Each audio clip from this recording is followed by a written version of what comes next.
ఈరోజు మనం చెప్పుకోబోయే కథ పేరు కప్ప ముత్యం.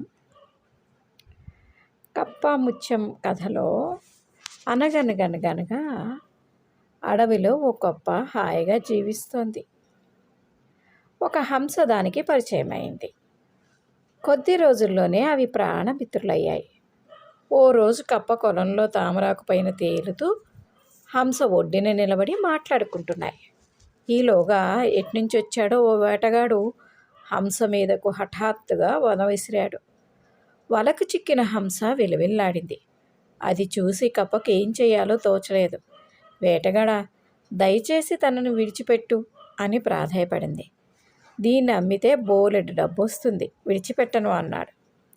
నీకు డబ్బు కావాలి అంతే కదా, ఉండు అని కప్ప వెంటనే నీట మునిగి కొంతసేపు ఆగి ముత్యంతో పైకొచ్చింది. దీన్ని తీసుకొని నా స్నేహితురాల్ని విడిచిపెట్టు అంది.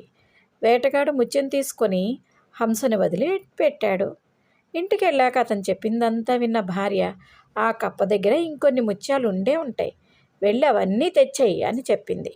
దాంతో దురాశ కలిగిన వేటగాడు కప్ప దగ్గరికి వెళ్ళి, ఏయ్, మర్యాదగా నీ కొలంలో ఉన్న ముత్యాలన్నీ నాకు ఇచ్చేయి, లేకపోతే హంసను తీసుకుపోతా అని బెదిరించాడు. అది విన్న కప్ప, సరే, ఒక్కసారి నీ చేతిలో ఉన్న ముత్యం ఇస్తావా, అది చూసి అచ్చం అలాంటివే తీసుకొస్తాను అని అడిగింది. దానితో వేటగాడు కప్పకు ముత్యం ఇచ్చాడు. దాన్ని తీసుకొని పారిపోయింది. పోతూ పోతూ, నా స్నేహితురాలు ఎప్పుడో దాక్కుంది, నీకు మేం దొరకం, అత్యాశతో ఉన్నవి కూడా పోగొట్టుకున్నావు, అనుభవించు అని అరిచింది.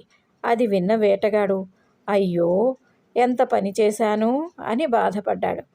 అర్థమైందా? అత్యాశ అనర్థాలకు మూలం.